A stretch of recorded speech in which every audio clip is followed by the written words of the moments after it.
फिर्यादी जसबीर सिंग अमरीक सिंग वय 71 वर्ष, व्यवसाय ट्रान्सपोर्ट, राहणार आनंद निवारा नाशिक, दत्त मंदिर नाशिक रोड यांच्या सुभाष रोड येथील खताच्या गोडाऊनमध्ये चोरी झाल्यानं नाशिक रोड पोलीस ठाणे इथं गुन्हा दाखल करण्यात आला होता। सदर गुन्ह्याचा तपास गुन्हे शोध पथकाचे पोलीस हवालदार टेमगर हे करत होते। सदर गुन्ह्यात आरोपीचा शोध घेऊन चोरीस गेलेल्या मालाचा तसंच वापरलेल्या वाहनाचा शोध सुरू होता।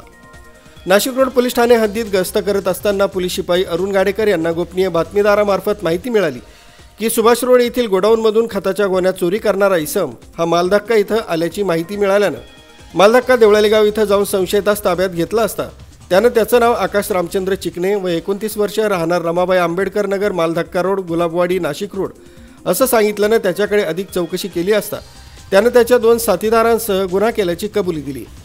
गुन्ह्यात अटक करून चोरीस गेलेला मुद्देमाल हस्तगत करण्यात आला। रक्कम 1,83,298 रुपये किमतीच्या 74 किशक भारती DAP 50 किलो वजनाच्या 1 DAP गोणीची मूळ किंमत 2477 रुपये तर 8 लाख रुपये किमतीचा महिंद्रा कंपनीचा फ्युरिओ 14 आयशर ट्रक MH15 GV 4146 सफेद असलेला एकूण 9,83,298 रुपये जप्त करण्यात आला। गुन्ह्याचा तपास करता आमच्याकडे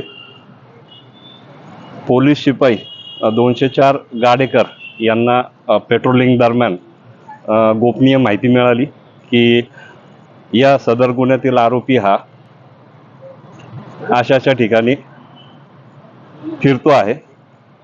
त्याप्रमाणे आम्ही पेट्रोलिंग करत असताना आम्हाला माहिती मिळाल्यानंतर आम्ही लागलीच त्या ठिकाणी जाऊन त्याला तपासासाठी ताब्यात घेतले।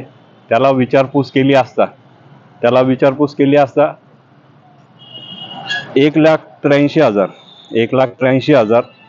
74 गोण्या 50 किलोची एक गोणी असा मुद्देमाल तसेच 8 लाखाची महिंद्रा कंपनीची आयशर ट्रक MH15 GV 4146 ही सुद्धा गुन्ह्यामध्ये जप्त करण्यात आलेली आहे। सदरची उल्लेखनीय कामगिरी पोलीस आयुक्त संदीप कर्णिक, पोलीस उपायुक्त परिमंडळ 2 मोनिका राऊत, सहाय्यक पोलीस आयुक्त डॉक्टर सचिन बारी यांच्या मार्गदर्शनाखाली नाशिक रोड पोलीस ठाण्याचे वरिष्ठ पोलीस निरीक्षक रामदास शेळके, पवन चौधरी, पोलीस निरीक्षक गुन्हे शोध पथकाचे सहाय्यक पोलीस निरीक्षक गणेश शेळके, पोलीस हवालदार विजय टेमगर, विष्णू गोसावी, बच्चे, सागर आडणे, गोकुळ कासार, रोहित शिंदे, अरुण गाडेकर, मनोहर कोळी, नाना पानसरे, यशराज पोतन, संतोष पिंगळ, भाऊसाहेब नागरे, कल्पेश जाधव रानडे अशांनी केले आहे।